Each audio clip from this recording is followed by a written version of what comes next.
नमस्कार, मैं सीमा कुमारी, प्रवक्ता डाइट देवरिया। पिछले वीडियो में हमने पढ़ा था कि पारिस्थितिक तंत्र क्या होता है, इसके घटक क्या क्या होते हैं, इनका हमने विस्तृत अध्ययन किया था। आज इस वीडियो में हम पढ़ेंगे कि इस पारितंत्र या पारिस्थितिक तंत्र में ऊर्जा का प्रवाह कैसे होता है और इसमें क्या क्या होता है। तो चलिए हम सबसे पहले देखते हैं कि इसमें ऊर्जा का प्रवाह कैसे होता है। जैसा कि हम सभी जानते हैं कि इस पृथ्वी पर सभी जीवों के लिए ऊर्जा का जो प्राथमिक स्रोत होता है वो कौन होता है? सूर्य होता है। यानी कि प्रत्येक जीव को ऊर्जा सूर्य से प्राप्त होती है। ऊर्जा का प्रवाह पारिस्थितिक तंत्र में खाद्य श्रृंखला और खाद्य जाल के माध्यम से होता है, जिसका एक हिस्सा रासायनिक ऊर्जा में बदल जाता है। इस प्रक्रिया को हम प्रकाश संश्लेषण के रूप में जानते हैं। जैसा कि प्रकाश संश्लेषण के बारे में आप लोग जानते हैं कि इसमें हमें सूर्य के प्रकाश की आवश्यकता होती है, कार्बन डाइऑक्साइड की आवश्यकता होती है और जल की आवश्यकता होती है। ये सभी इन तीनों चीज़ों की सहायता से पत्तियाँ अपने भोजन का निर्माण करती हैं और वातावरण में ऑक्सीजन रिलीज करती हैं। इस पूरी प्रक्रिया को हम प्रकाश संश्लेषण के नाम से जानते हैं। यह ऊर्जा विभिन्न पौधों में, यानी कि सूर्य से जो ऊर्जा प्राप्त होती है वह पौधे के विभिन्न भागों में संचित हो जाती है, पौधे में विभिन्न जैविक उत्पादों में संग्रहित हो जाती है और खाद्य श्रृंखला में प्राथमिक उपभोक्ताओं को दी जाती है। खाद्य श्रृंखला में जब हरे पौधों को कोई शाकाहारी जंतु खाता है तो हरे पौधे में जो ऊर्जा संचित रहती है वो शाकाहारी जंतु में चली जाती है। तो पादप में जो संचित रासायनिक ऊर्जा होती है तब वह गतिज रासायनिक ऊर्जा में या गतिज ऊर्जा में परिवर्तित हो जाती है। इस ऊष्मा में परिवर्तन के माध्यम से ऊर्जा का ह्रास होता है और इसके लिए लिंडमैन नामक वैज्ञानिक ने अपना एक नियम दिया था जो यह बताता है कि ऊर्जा का जो प्रवाह होता है वास्तव में कैसे होता है। तो लिंडमैन के अनुसार प्रत्येक स्तर पर ऊर्जा का क्षय होता है। हर अगले स्तर पर ऊर्जा का 10% भाग ही पहुंचता है। यानी कि यदि सूर्य से जो ऊर्जा चल रही है वो 100% है तो अगले स्तर पर वो ऊर्जा 10% ही पहुंचती है, शेष ऊष्मा के रूप में उपयोग हो जाती है। और यही कारण है कि शाकाहारी भोजन की अपेक्षा मांसाहारी भोजन से कम ऊर्जा मिलती है। जैसा हम इस फिगर में देखते हैं कि दशांश का जो रूल होता है इसमें उत्पादक जो होता है उसको मान लीजिए 100% ऊर्जा प्राप्त हुई और वो 100 किलो कैलोरी थी। तो जब इस उत्पादक को या हरे पौधे को शाकाहारी जंतु खाता है तो उसके पास 100 किलो कैलोरी ऊर्जा का केवल 10% भाग ही शाकाहारी जंतु को प्राप्त होता है। जब 100 किलो कैलोरी ऊर्जा का आप 10% निकालेंगे तो कितना होगा? 10 किलो कैलोरी। फिर जब इस शाकाहारी जंतु को कोई मांसाहारी जंतु खाता है तो इस 10 किलो कैलोरी ऊर्जा का केवल 10% भाग ही मांसाहारी जंतु में जाता है। तो इसके पास कितना पहुंचेगा? 1 किलो कैलोरी। और जब किसी मांसाहारी जंतु को फिर कोई मांसाहारी जंतु खाता है तो उसके पास केवल पहुंचता है 0.1 किलो कैलोरी ऊर्जा।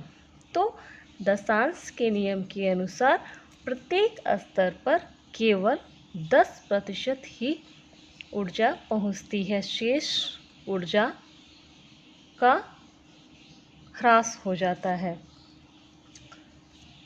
तो अब हम देखते हैं कि ऊर्जा का जो प्रवाह होता है वो खाद्य श्रृंखला और खाद्य जाल के माध्यम से होता है।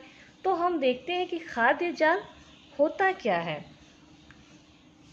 तो हम देखते हैं कि पौधे द्वारा भोजन को ऊर्जा के रूप में संचित करना, फिर इस पौधे से क्रमशः विभिन्न पोषी स्तरों के जीवों में भोजन के साथ इस ऊर्जा के स्थानांतरण को खाद्य श्रृंखला कहते हैं। इसे आप ऐसे समझिए, यदि हरा पौधा होता है उसे फिर कोई शाकाहारी जंतु खा लेता है, फिर उसे कोई मांसाहारी खा लेता है। इस तरह जो ऊर्जा का स्थानांतरण होता है इसी को हम क्या कहते हैं, खाद्य श्रृंखला कहते हैं। तो हम देखते हैं कि प्राकृतिक समुदायों में प्रत्येक जीव के लिए अलग अलग स्रोतों से भोजन प्राप्त करते हैं। तो भोजन के जो ये स्रोत होते हैं इसे हम क्या कहते हैं, पोषी स्तर। पोषी स्तर के नाम से हम जानते हैं। तो इस पोषी स्तर के नाम, पोषी स्तर को हम समझते हैं कि जो हरे पौधे होते हैं जो अपना भोजन स्वयं बनाते हैं उन्हें हम क्या कहेंगे, प्रथम पोषी स्तर या फिर उत्पादक स्तर। और वो पौधे जो हरे पौधों को खाते हैं उन्हें हम क्या कहेंगे, द्वितीय पोषी स्तर या फिर प्राथमिक उपभोक्ता स्तर। और जब इस शाकाहारी जंतु को कोई मांसाहारी जंतु खाता है तो उसे हम क्या कहेंगे, तृतीय पोषक स्तर या फिर द्वितीय उपभोक्ता स्तर। और फाइनली जब इस पौधों और जंतुओं को खाने वाले जो सर्वभक्षी होते हैं वो क्या करते हैं, वो चतुर्थ पोषी स्तर या फिर तृतीय उपभोक्ता स्तर बनाते हैं। प्रत्येक पोषी स्तर पर ऊर्जा की मात्रा में कमी होती है। जैसा कि आपने देखा कि दशांश का नियम यही कहता है कि प्रत्येक पोषी स्तर पर ऊर्जा का ह्रास हो रहा है। इसलिए खाद्य श्रृंखला जितनी छोटी होती है उतनी ही अधिक ऊर्जा उपलब्ध रहती है, और जितनी बड़ी होगी उतनी ही उसमें ऊर्जा की मात्रा कम होगी। इस फिगर में हम देखते हैं कि जैसे ये घास है, इसको हम उत्पादक कहेंगे। इस घास को खाने वाला कौन है, ग्रासहॉपर यानी कि टिड्डा। तो ये तो उत्पादक हुआ, इसको जो खाएगा उसे हम क्या कहेंगे, प्राथमिक उपभोक्ता। फिर इसे जो खाएगा उसे हम क्या कहेंगे, द्वितीयक उपभोक्ता। और इसे खाने वाला कौन है, मेढक। और इस द्वितीयक उपभोक्ता को जो खाएगा उसे हम कहेंगे तृतीयक या तृतीय उपभोक्ता।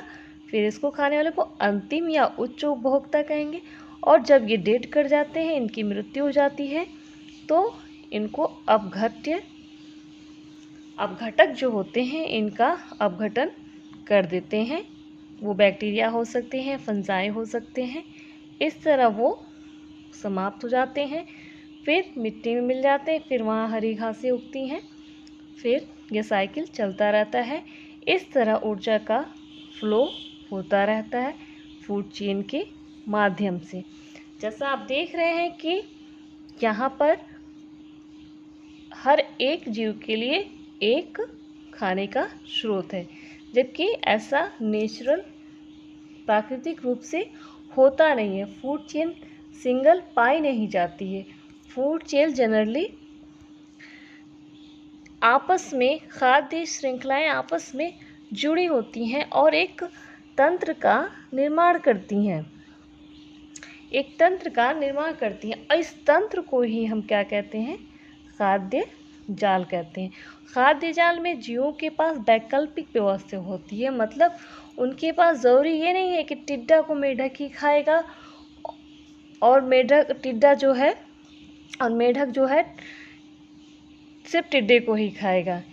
यहाँ पर फिगर में देखिए यहाँ पे जैसे ये घास है, इसे टिड्डे ने खाया, फिर इस टिड्डे को मेढक ने खा लिया, फिर इस मेढक को किसने खा लिया? सांप ने खा लिया, ठीक। लेकिन इस मेढक को गिद्ध भी खा सकता है, बाज भी खा सकता है। फिर ये बाज क्या करता है? मेढक भी सांप को भी खा सकता है। और ये सांप क्या करता है? चूहे को भी खा सकता है। सांप जो है छिपकली को भी खा सकता है, गिरगिट को भी खा सकता है। इस तरह हम देखते हैं कि किसी भी जीव के पास ऐसा नहीं कि केवल वो वही खा सकता है। इसीलिए कहा जाता है कि खाद्य जाल में जीवों के पास वैकल्पिक व्यवस्था होती है। अब हम देखते हैं कि इस पारितंत्र में या पारिस्थितिक तंत्र में कुछ पिरामिड्स पाए जाते हैं। अब ये पारिस्थितिक पिरामिड होते क्या हैं, पहले हम इसे समझते हैं। तो पारिस्थितिक तंत्र में विद्यमान पारस्परिक संबंधों को आलेखों की सहायता से सुगमतापूर्वक दर्शाया जाता है। इन आलेखों को ही हम पारिस्थितिक पिरामिड कहते हैं। और इस पिरामिड को सबसे पहले एल्टन नामक वैज्ञानिक ने बनाया था।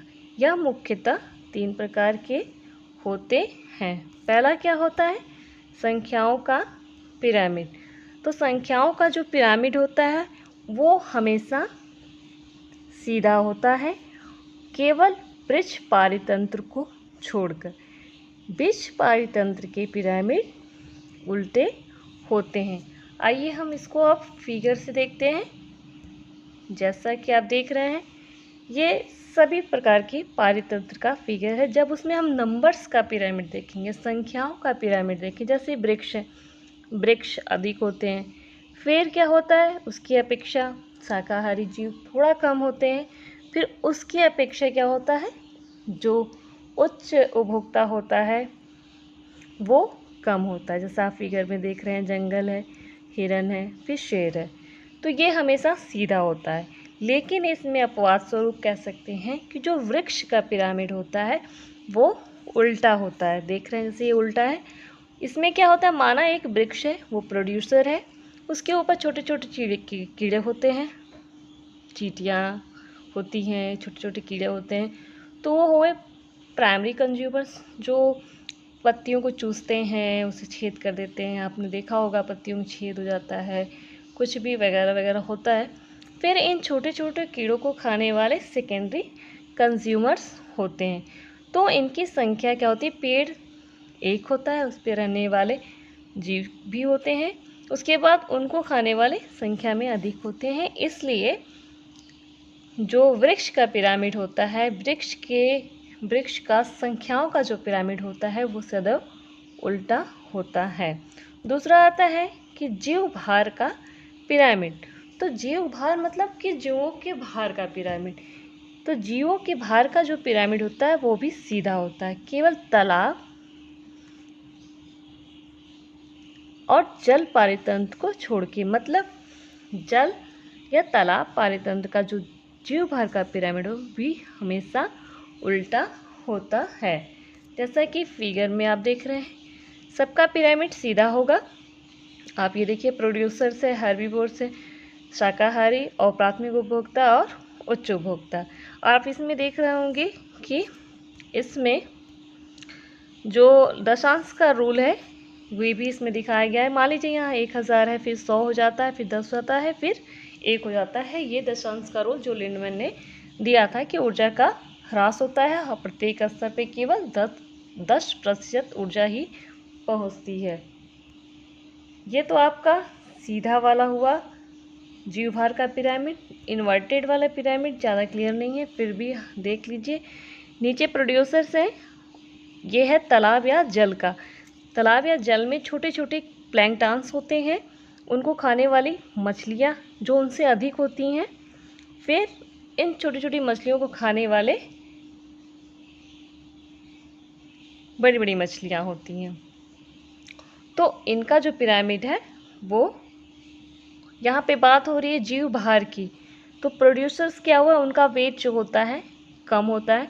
उसके बाद छोटी मछलियाँ आती हैं, उनका वेट थोड़ा कम होगा। उसके बाद क्या होगा, बड़ी मछलियों का वेट बहुत अधिक होगा। तो वेट के अनुसार ये पिरामिड बनता है। तो ये जीव भार का जो पिरामिड होता है, तालाब और जल के पारी तंत्र का पिरामिड हमेशा उल्टा होता है, जबकि अन्य का पिरामिड हमेशा सीधा होता है। लास्ट में आता है ऊर्जा का पिरामिड। तो ऊर्जा का पिरामिड आप आंख बंद करके कह सकते हैं कि सदैव सीधा होता है।